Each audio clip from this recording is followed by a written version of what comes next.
originally found within the depths of Necromunda's underhives, the Icrotic Slime is a small gelatinous organism that is also quite possibly one of the vilest creatures upon the entire world.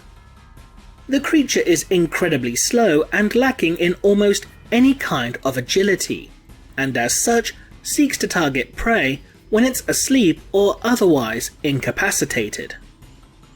The slime's feeding and reproductive cycles are intrinsically linked, and for the slime to breed, it requires a host body for it to infect.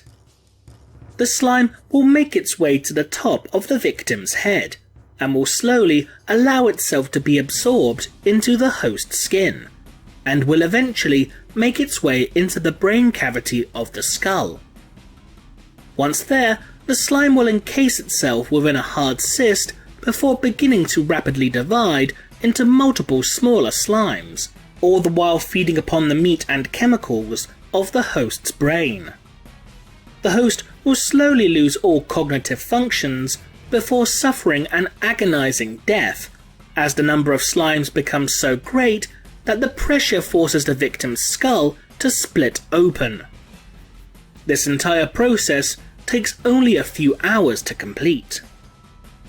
What prevents a host from simply scraping the slime off of its head when it begins its attack is that the creature will secrete high concentrations of narcotic stimulants that fill the victim with a sense of euphoria and pleasure so great that the victim simply does not want to remove it. Because of these qualities, the Icrotic Slime is also used as a dangerous drug within the depths of the underhive, with death being prevented by taking anti-parasitic drugs or by having someone scrape the slime off the user at the last minute. If the user doesn't have any drugs to kill off the parasite, or the creature manages to insist within the host's brain, then it can only be removed via undergoing major neurosurgery.